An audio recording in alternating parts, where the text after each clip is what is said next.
What if the most vulnerable moment of your life was interrupted by the one person you never wanted to see again?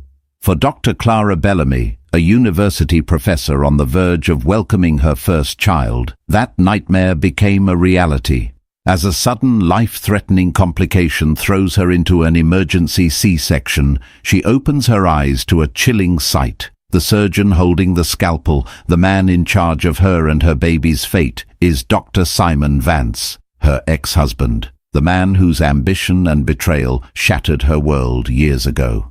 What follows isn't just a medical procedure. It's a tense, emotional collision of past and present, where a single decision could mean life, death, or a forgiveness she never thought possible.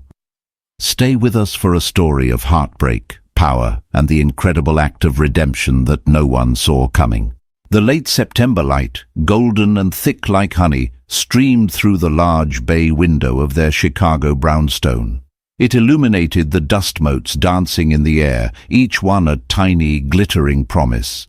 Dr. Clara Bellamy, a tenured history professor at Northwestern, rested a hand on the swell of her belly, feeling the gentle, rhythmic flutter of the life within. At 36, after years of academic rigor and one spectacularly failed marriage, this was her masterpiece. This was peace. Her partner, Mark, an architect with kind eyes and a steady presence that was the antithesis of everything she'd known before, was assembling the crib in the corner of the newly painted nursery. The walls were a soft, calming sage green.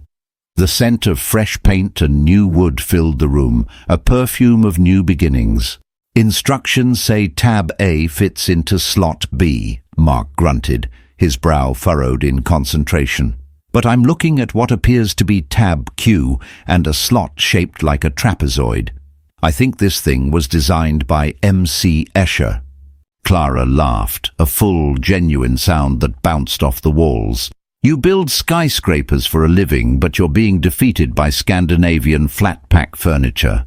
It's humbling, isn't it?" He looked up, his face breaking into a warm smile that always made her feel safe. "Completely. But as long as she has somewhere to sleep by the time she gets here, I'll call it a win." He gestured with a wooden dowel. "How are you two feeling?" "We're feeling content," Clara said, rubbing her stomach. "She's a little quiet today, probably exhausted from all the kicking practice she did last night on my bladder."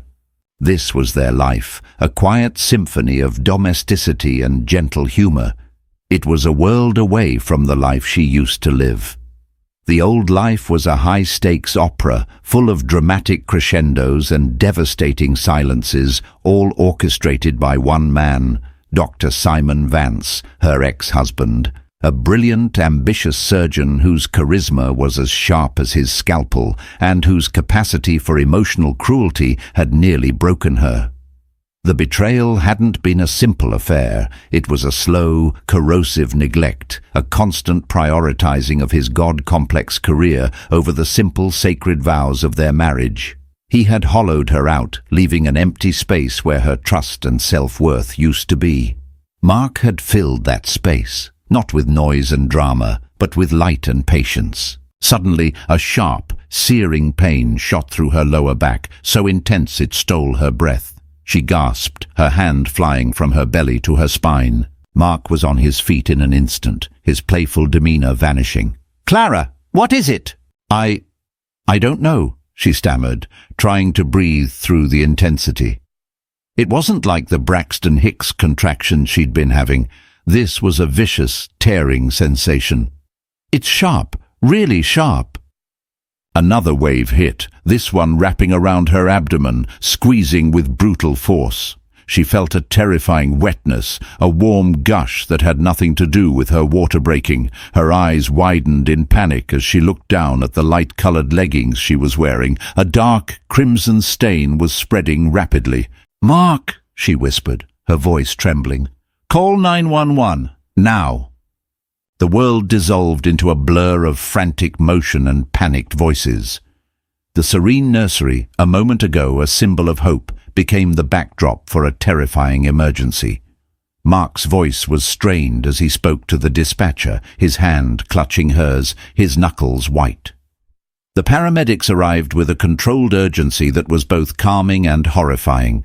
They spoke in acronyms and medical jargon, their faces grim. As they loaded her onto the stretcher, her eyes locked on the half-assembled crib. The Escher-like puzzle that had been a source of laughter was now a monument to a future that felt, in that moment, terrifyingly uncertain. The pain was relentless, a monstrous thing with teeth. But it was the fear that truly paralyzed her. Fear for the tiny, fluttering life that had been so active just hours ago.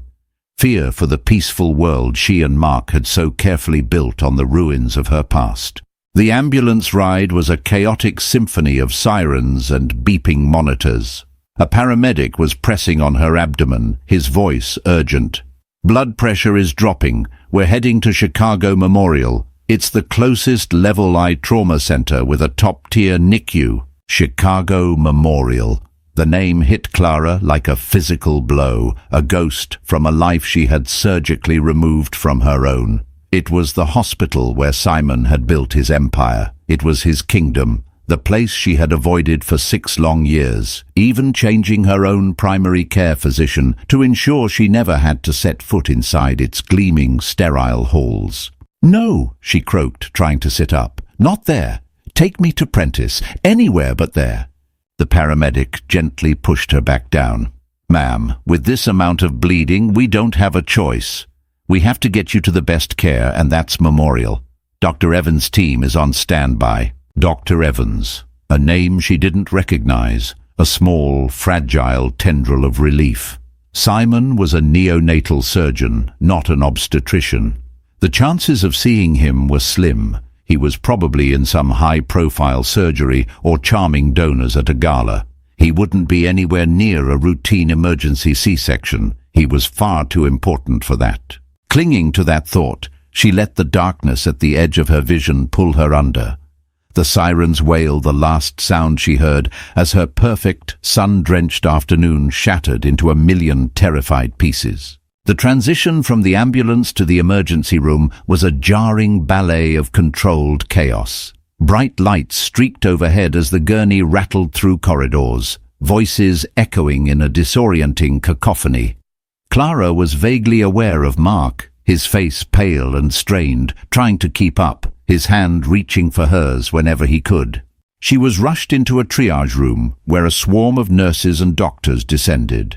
An ultrasound wand, cold and slick with gel, was pressed against her belly. The doctor, a woman with tired eyes and a no-nonsense demeanor, watched the screen, her lips a thin, tight line. "It's a placental abruption," she announced to the room, her voice cutting through the noise.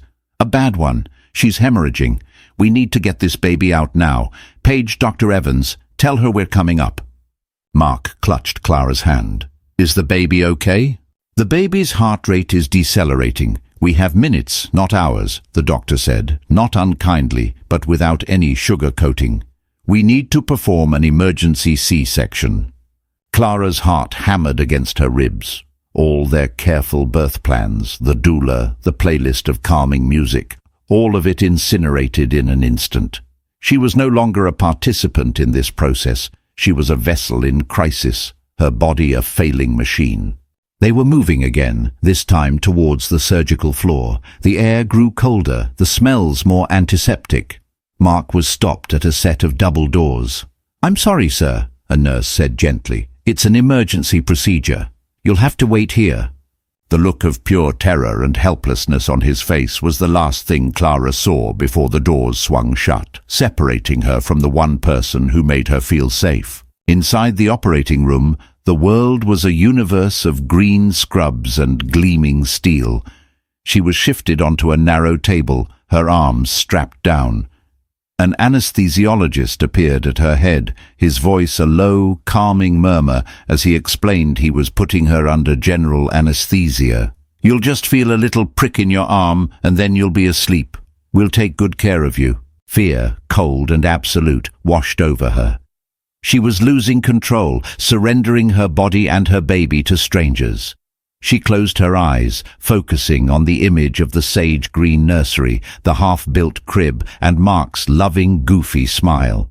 "Please," she whispered to no one in particular, Please save my baby." The prick in her arm was sharp, followed by a spreading coldness. The bright lights above her began to blur, their edges softening and swirling. The voices around her faded, stretching and distorting as if coming from underwater. She was sinking, falling away into a dreamless void. Time ceased to exist.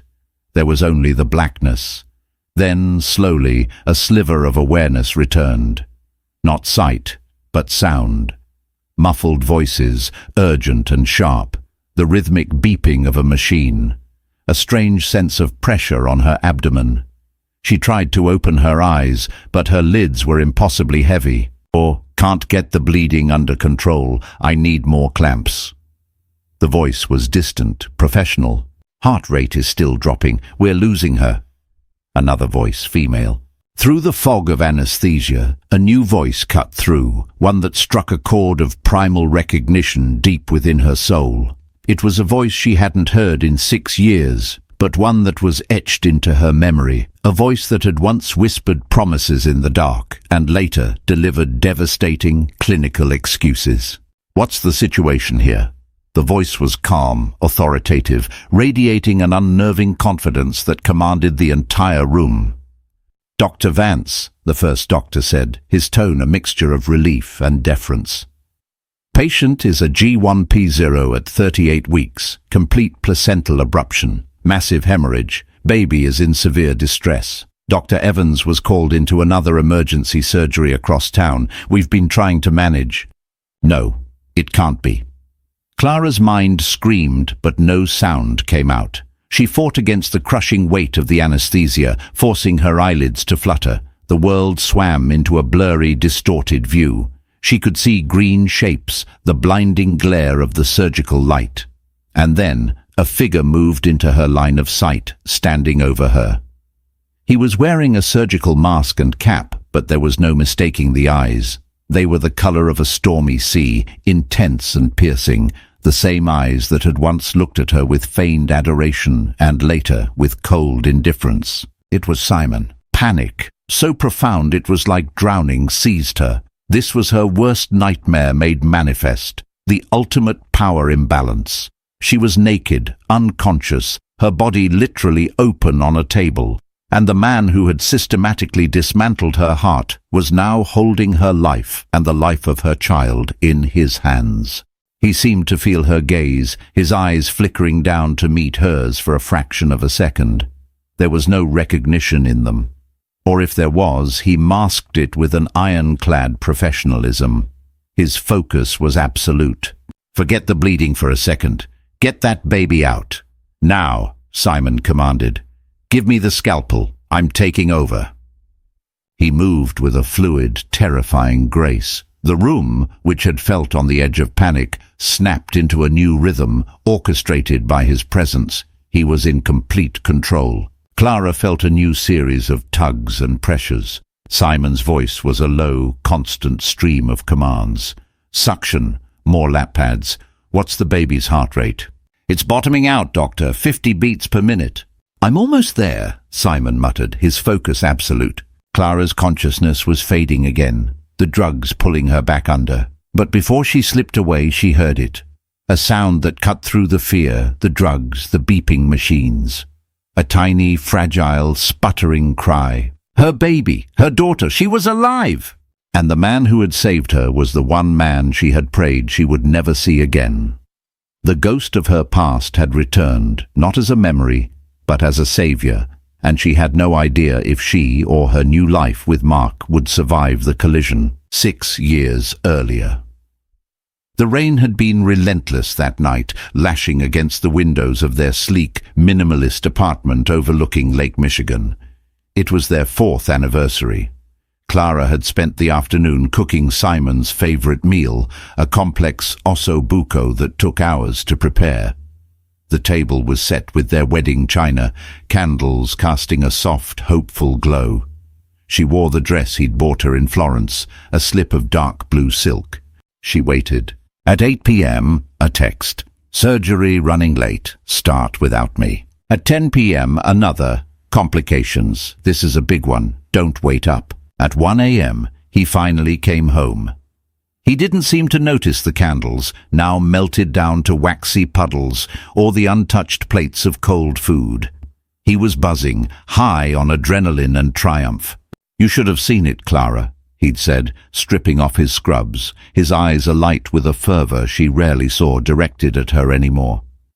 An in utero cardiac intervention on a 26-week fetus. Nobody in the Midwest has ever successfully performed it. We published the preliminary data tonight. The board is already talking about naming the new surgical wing after me."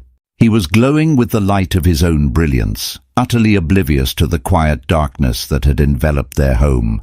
"Happy anniversary, Simon," she'd said, her voice flat. He had the grace to look momentarily abashed. He ran a hand through his perfectly styled dark hair. "Oh God, Clara, I am so sorry. It completely slipped my mind. This surgery, it was monumental." "Everything you do is monumental," she'd replied, the bitterness she'd been swallowing for months finally rising like bile. "Our life, our marriage, that's just the boring stuff that happens between your monumental achievements." The fight that followed was the final, fatal tear in an already frayed fabric. It wasn't about the forgotten anniversary, it was about the 1,000 other cuts, the missed birthdays, the cancelled vacations, the way he would look at her, a respected academic in her own right, as if she were a charming but ultimately trivial distraction from his real work, the work of being a god. The betrayal wasn't in another woman's bed, it was in the operating theatre, on the pages of medical journals, in the adoring eyes of his residents. He had pledged his life to her, but he was having a passionate, all-consuming affair with his own ambition. 2 months later, she moved out. The divorce was ruthlessly efficient, just another procedure for him to complete. Now, waking up in the recovery room of Chicago Memorial, the memory felt as raw as the fresh, burning incision across her abdomen. A low groan escaped her lips. "Clara? Honey, I'm here." Mark's voice. He was sitting by the bed, his face etched with worry, his hand instantly finding hers. "The baby?" she rasped, her throat dry. "She's okay," he said, his voice thick with emotion. She's tiny, but she's a fighter. They took her to the NICU. A girl, Clara. We have a daughter." Tears of relief streamed down Clara's temples. A daughter. Through the haze of pain and memory, a fierce, protective love bloomed in her chest. "What happened?" she asked, her eyes fluttering open. The room was dim, quiet. Mark hesitated, his grip tightening on her hand. "You lost a lot of blood. They said it was very close. For both of you. They had to call in a specialist." He paused, choosing his words carefully. "The head of neonatal surgery." Clara's blood ran cold. "Simon, it wasn't a question." Mark nodded, his jaw tight. He took over. "They said he saved her life, Clara. He saved your life." The words were impossible to process. The man who had destroyed her world had just saved everything that mattered in her new one. It was a cruel, cosmic joke. A debt she could never repay, owed to the last person on earth she ever wanted to be indebted to. "I don't want to see him," she said, her voice stronger now, laced with a familiar steel. "You talk to him, Mark. You handle everything. I want him nowhere near me." "Of course," Mark said immediately, his loyalty absolute. "Whatever you need." But they both knew it wasn't that simple. Their daughter was in the neonatal intensive care unit, and Dr. Simon Vance was its king. Later that afternoon, a nurse wheeled Clara, groggy and sore, to the NICU. The unit was a surreal world of hushed tones, dim lighting, and the soft, constant symphony of monitors. And there, in a small, clear incubator, was the tiniest human she had ever seen, their daughter. She had a wisp of dark hair, a perfect miniature nose, and her tiny chest rose and fell with the help of a ventilator. Clara's breath caught in her throat. She was overwhelmed by a love so powerful it physically hurt. A shadow fell over the incubator. "Her name is Lily," Mark said, his voice tense. He had stood up, placing himself protectively between Clara's wheelchair and the newcomer. Simon stood there, dressed not in scrubs, but in a perfectly tailored suit beneath a crisp white lab coat. He looked older, the lines around his eyes deeper, but he still radiated the same intimidating aura of brilliance and control. He didn't look at Clara. His entire focus was on the tiny baby in the incubator. "Her preliminary scans look good," he said, his voice the same clinical, detached tone she'd heard in the OR. "Lungs are underdeveloped, which is expected. We have her on surfactant and she's responding well. The primary concern right now is monitoring for any signs of HIE, hypoxic ischemic encephalopathy, due to the initial distress. The next 72 hours are critical." He spoke directly to Mark, as if Clara wasn't even there. The power play was subtle but unmistakable. He was the expert. They were the grateful, ignorant parents. He was in control. "We'll do everything we can for her," Simon continued, finally allowing his gaze to shift. It swept past Clara, a brief, dismissive flicker, before landing on Mark. "I will be personally overseeing her care." He was marking his territory. He wasn't just the surgeon who had swooped in. He was making it clear he was in charge of their daughter's fate from this moment forward.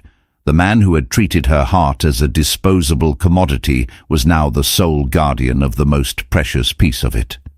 The war she thought she had won 6 years ago wasn't over. It had just moved to a new, terrifying battlefield. The next 3 days were a living hell, a purgatory of beeping machines and forced pleasantries. The NICU became the center of their universe, and Simon was its ruling deity. He moved through the unit with an air of ownership, his team of residents and nurses trailing in his wake like disciples. They spoke of him in hushed, reverent tones, recounting tales of his miraculous surgical feats. To them, he was a savior. To Clara, he was a captor. She and Mark developed a routine. They would spend hours by Lily's incubator, speaking to her in low, soothing voices, reaching through the portholes to touch her impossibly small hand. Clara, still recovering from her surgery, would sit in her wheelchair, her body aching, her heart torn between overwhelming love for her daughter and a simmering rage towards the man in charge of her care. Simon's daily rounds were a masterclass in psychological warfare. He would arrive at the same time every morning, clipboard in hand, and deliver a clinical, jargon-filled update directly to Mark. He treated Clara like a piece of furniture, his eyes sliding over her as if she were invisible. It was a deliberate, calculated cruelty, a way of reminding her of her powerlessness. He was the doctor, the authority. She was just the mother, the patient, the broken woman he had once discarded.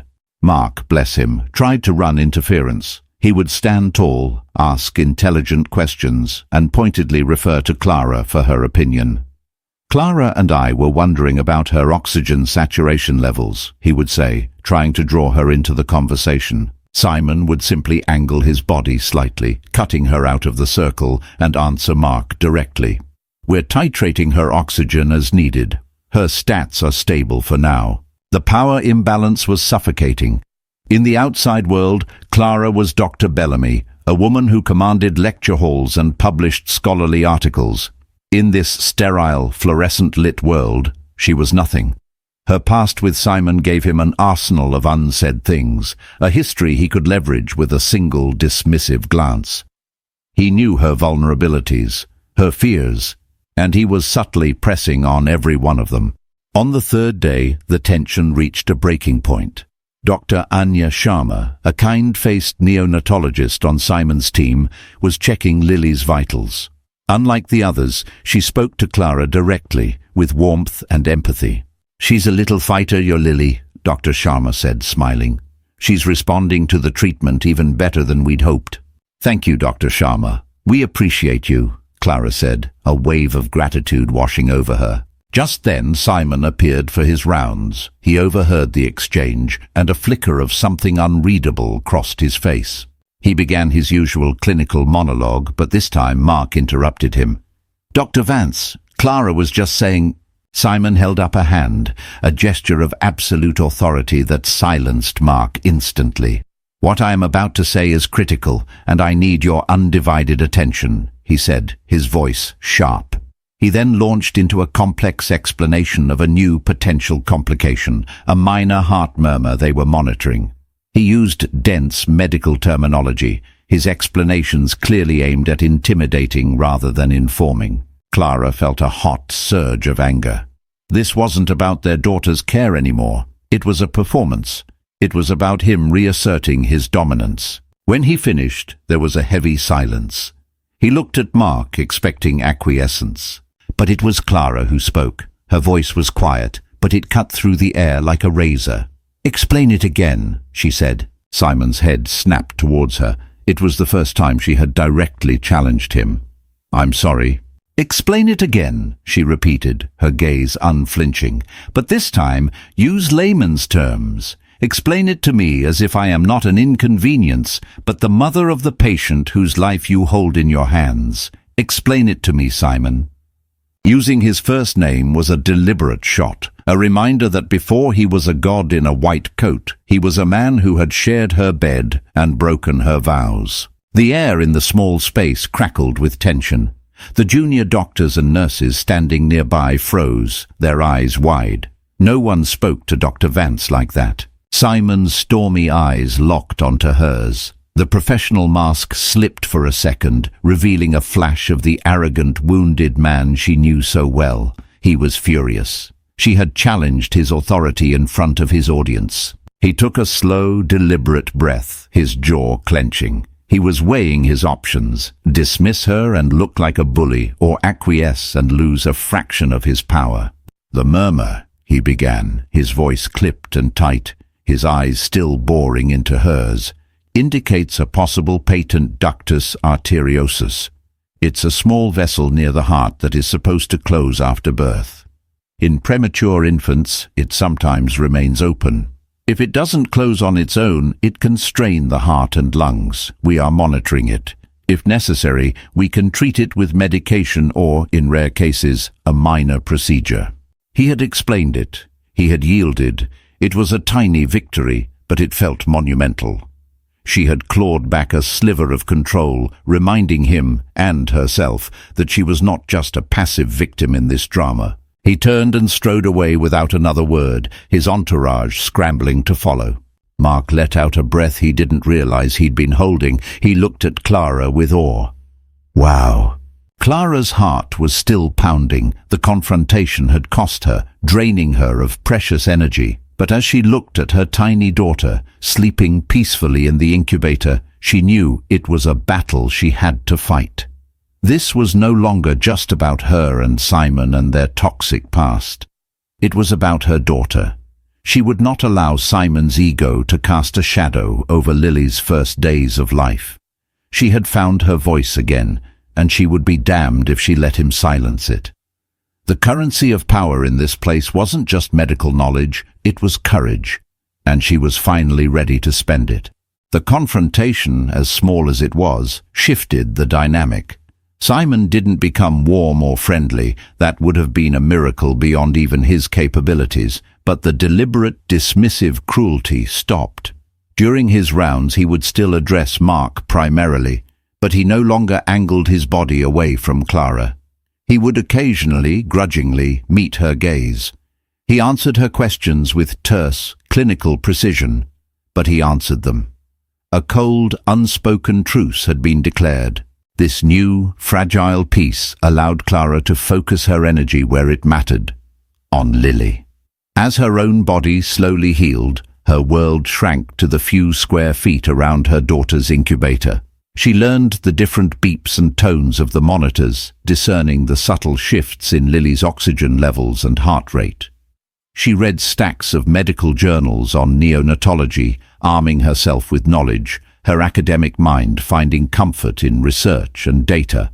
She would not be intimidated by jargon again. Mark was her rock. He handled the logistics of the outside world, updating family, managing their home, dealing with the hospital administration, so that Clara could pour all of herself into being by Lily's side. But she could see the toll it was taking on him. He felt like an outsider in this intense drama, a supporting actor in a play that was fundamentally about Clara, Simon, and the child that now connected them. He never complained, but she saw the exhaustion in his eyes, the way his shoulders slumped when he thought she wasn't looking. One night, about a week after Lily's birth, Clara couldn't sleep. The phantom pains in her abdomen were sharp, and her mind was racing. Leaving Mark asleep in the uncomfortable recliner in her hospital room, she wheeled herself down the deserted, silent corridors to the NICU. The night shift was a different world. It was quieter, more intimate. Only a skeleton crew of nurses moved like ghosts between the incubators, their faces illuminated by the soft glow of the monitors. Clara parked her wheelchair next to Lily's incubator and just watched her daughter sleep. The ventilator had been removed that morning, a major milestone. Now, only a small nasal cannula delivered oxygen. She was so small, so fragile, yet so resilient. "She has your fight." The voice came from the shadows behind her. Clara startled, her head whipping around. Simon was standing there, out of his suit and lab coat, dressed in simple grey scrubs. He looked exhausted, his hair disheveled. The armor of his authority was gone, and for the first time, he just looked like a tired man at the end of a long day.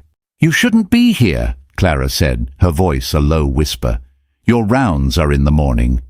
"Couldn't sleep," he said, moving to stand on the other side of the incubator. He wasn't looking at her, only at Lily. "I was reviewing her latest echocardiogram results. The PDA is starting to close on its own. The medication is working." "I read the report," Clara said coolly. "Dr. Sharma gave it to me this afternoon." A flicker of a smile touched his lips, so faint she almost missed it. "Of course you did, Dr. Bellamy, always doing the research." The casual use of her professional title without a hint of sarcasm caught her off guard. In the quiet of the night, with the beeping monitors as their only soundtrack, the tension between them seemed to have dissipated, replaced by a shared singular focus, the tiny child sleeping between them. They stood in silence for a long time, two people from different lives, bound by a history of pain and a present of fragile hope. "Why did you stay?" Clara asked finally, the question that had been nagging at her. "At Chicago Memorial, I heard you had an offer, chief of surgery at Johns Hopkins. That was always your dream."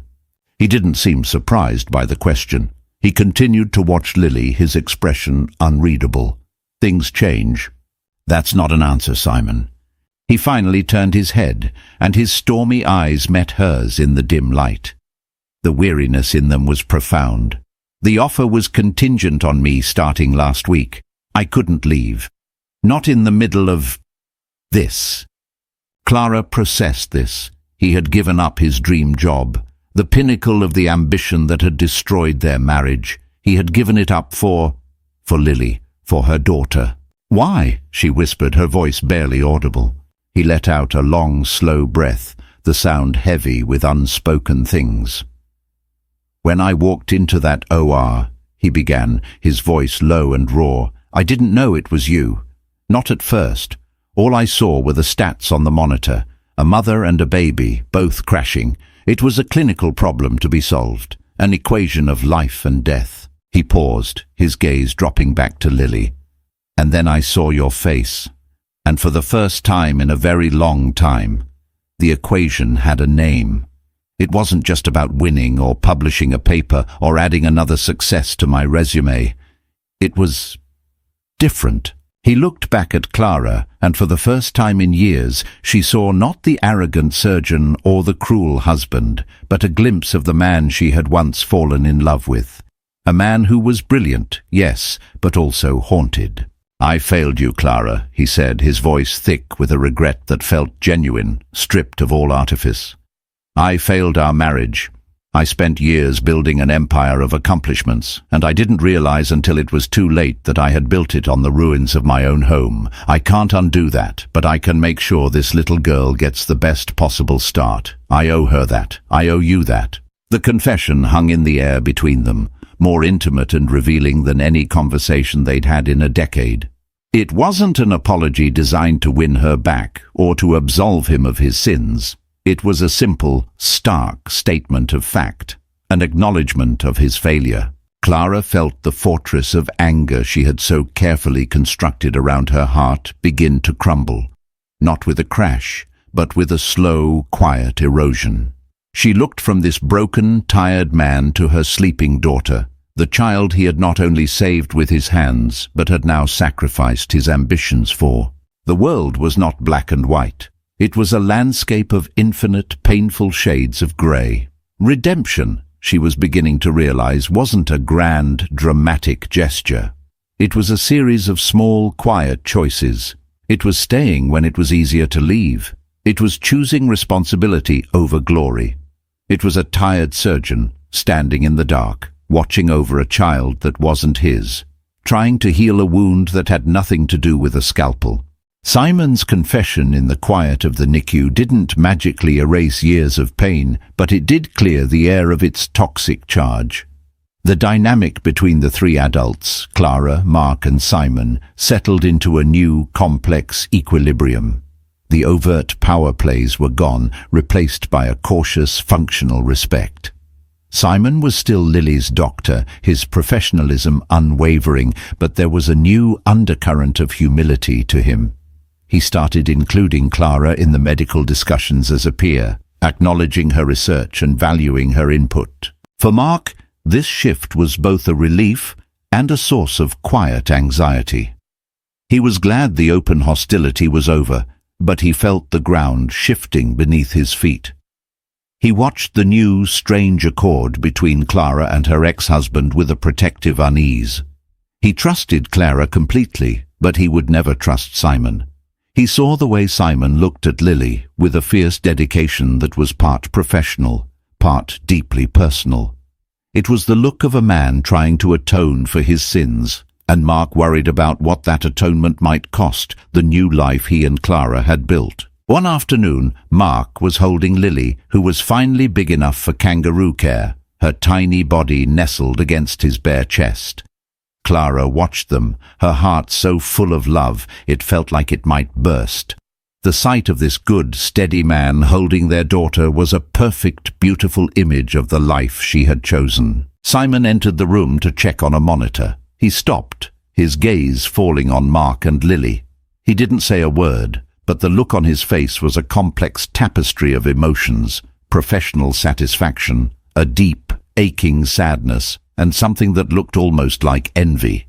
He saw the family he had thrown away, the simple, profound joy he had traded for accolades and prestige. He gave a curt nod and left, the silence he left behind thick with meaning. "He looks at her like he's trying to earn something back," Mark said quietly, his eyes not leaving Lily's sleeping face. "He is," Clara replied, her voice soft. "But it's not from me, Mark. It's from himself." She went to him, wrapping her arms around his shoulders, resting her cheek on the top of his head. "I love you," she whispered. "None of this changes that. You and Lily are my world. He's just a ghost who did a good thing." Mark leaned back into her embrace, his body relaxing. "I know," he said. "It's just hard to see a ghost every day." As Lily grew stronger, the conversations about her going home began. It was a joyful, terrifying prospect. The NICU, once a place of fear, had become a safe cocoon. Leaving its security felt like a leap of faith. On the day before Lily's scheduled discharge, Clara found herself alone with Simon, signing the final paperwork at the nurse's station. It was the first time they had been truly alone since that night in the NICU. "Thank you," Clara said, her voice clear and steady. The words felt inadequate, but they needed to be said. For everything, for saving her, for saving me, for staying. Simon finished signing a form before looking up at her. "There's no need to thank me," he said. "I was doing my job." "No," Clara insisted, meeting his gaze. "You did more than that. The man I used to know would have saved her, written a paper about it, and then flown to Johns Hopkins without a second thought. He wouldn't have stayed." Simon put the pen down, leaning back against the counter. He looked tired, but at peace. The man you used to know was an idiot. He thought legacy was something you build out of bricks and mortar, out of awards and titles. He didn't realize it's built in moments like this, quiet moments. His eyes flickered towards Lily's room. That's a real legacy. There was a long silence, filled with the weight of everything unsaid, everything that could never be taken back. "I forgive you, Simon," Clara said. The words came out surprisingly easily, as if they had been waiting just beneath the surface, needing only the right moment to be released. It wasn't a forgiveness that absolved him or erased the past. It wasn't an invitation back into her life. It was something for her. It was the letting go of a heavy, useless weight she had been carrying for 6 long years. It was the final act of closing a door, not with a slam, but with a quiet, decisive click. For the first time, Simon's composure broke. His eyes welled with tears, and he had to look away, his throat working. He cleared it, turning back to her with a look of profound, humbled gratitude. "Thank you, Clara," he whispered. It was a strange, bittersweet moment of closure, a final, peaceful end to the opera of their shared past. They were no longer the warring ex-spouses, the doctor and the patient, the hero and the victim. They were just 2 people, bound by a shared history and a tiny, miraculous girl who had finally found a way to stand on the same piece of ground without it being a battlefield. The next day, Clara and Mark walked out of the main entrance of Chicago Memorial, leaving the ghost of her past behind in its halls. Clara carried their daughter, a tiny, perfect bundle wrapped in a soft pink blanket. The autumn air was crisp and clean, and the sun was bright. As Mark held the car door open, Clara paused and looked back at the imposing glass and steel building. It was no longer a monument to her pain. It was just a hospital, a place where her daughter's life had begun. She got into the car, buckling Lily safely into her car seat. She looked at Mark, his face radiant with happiness, and then at her daughter, who was blinking up at the new, bright world. Her 2 lives, the one that had been destroyed and the one she had so carefully rebuilt, had collided in the most dramatic way imaginable. But they had survived. They were whole. They were going home. The brownstone, once a place of frantic terror, was now a sanctuary of quiet wonder. The sage-green nursery, with its finally assembled crib, was no longer a room of anxious potential, but one of fulfilled promise. The first few weeks at home with Lily were a blur of sleepless nights, endless feedings, and moments of such profound, heart-stopping love that Clara often found herself simply staring at her daughter, tears of joy streaming down her face. The world of Chicago Memorial, of Simon and the NICU, began to feel like a distant, surreal dream. Their life was here, within these 4 walls, a perfect triangle of love and family. Mark was a natural father, his steady, calm presence a perfect balm for a fussy baby and an exhausted new mother. He would walk the floors with Lily at 3 a.m., his low, rumbling voice humming lullabies, a silhouette of unwavering devotion against the moonlit window. Clara fell in love with him all over again, a deeper, more grounded love than she had ever known. About a month after they brought Lily home, a package arrived. It was a small, flat box with a return address from a high-end children's boutique. There was no note inside, only a beautiful sterling silver rattle intricately engraved with a single flower, a lily. Clara knew instantly who it was from. Her first instinct was a prickle of annoyance, a feeling that he was overstepping, trying to insert himself into a life where he no longer belonged. But as she held the cool, heavy silver in her hand, she saw it for what it was. Not an intrusion, but a quiet, final gesture. A goodbye. She didn't tell Mark about it. Not out of secrecy, but because it felt like a private, final piece of correspondence between her and her past. The rattle belonged to an old story, and their story now was about moving forward. She placed it in Lily's memory box, a memento of the man whose complex, flawed humanity had, against all odds, given their family its beginning. Life found its new rhythm. Clara eventually returned to her work at the university, finding a new perspective in her lectures on social movements and power dynamics. She had lived through her own personal drama of power, vulnerability, and the reclamation of self, and it informed her teaching with a new depth of empathy. One rainy spring afternoon, nearly a year later, Clara was pushing Lily in a stroller through Lincoln Park. Lily, now a bubbly, curious toddler with a mop of dark hair and her father's kind eyes, pointed at a squirrel, babbling with excitement. As Clara bent down to adjust Lily's hat, she heard a familiar voice nearby. "And the funding for the new research protocol is secure." She looked up. Across the path, Simon was walking with another doctor. He looked different. The expensive suit was gone, replaced by a comfortable sweater and slacks. The intense, driven energy that had always surrounded him had softened, replaced by a quieter, more thoughtful air. He laughed at something his companion said, a genuine, relaxed sound that Clara hadn't heard in years. Their eyes met across the path. For a heartbeat, the world seemed to stop. All the history, the pain, the drama, the forgiveness, it all flashed between them in a single, silent moment. Simon's gaze dropped to the little girl in the stroller, and his face broke into a small, gentle smile. It was not the smile of a king surveying his work, but of a man witnessing a simple, beautiful miracle. He gave Clara a single, respectful nod, a gesture of acknowledgement, of closure, of peace. Clara nodded back, and then he turned and continued on his walk, his moment in their lives officially over. He was no longer the villain of her story, nor the savior. He was simply a man who had once been a defining, destructive force in her life, and who, through a crucible of fate, had become an unlikely instrument of its greatest joy. He had found his own redemption, not in a grand public spectacle, but in the quiet legacy of a life saved, an ambition tempered, and a past finally laid to rest. Clara looked down at her daughter, who was now trying to share her soggy biscuit with a bewildered pigeon. She laughed, scooping Lily into her arms and holding her tight. The ghost was gone. The past was settled. The future, this beautiful, messy, ordinary, extraordinary future, was all that mattered.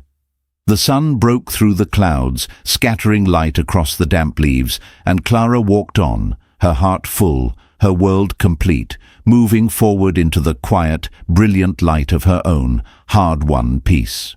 And so Eleanor's story comes to a close. It's a powerful reminder that our deepest wounds often come from those we once loved, but also that redemption can be found in the most unexpected places. Julian's incredible act wasn't just a single heroic surgery, it was the slow, painful and quiet decision to sacrifice his own ego for the life he had once helped to break. It's a story about how the past never truly leaves us, but that we can choose how much power it has over our present. What did you think of Julian's path to redemption? Was his sacrifice enough to atone for his past?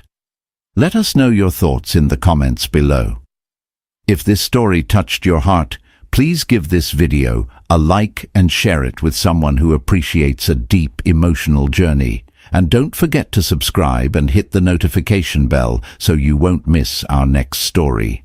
Thank you for watching.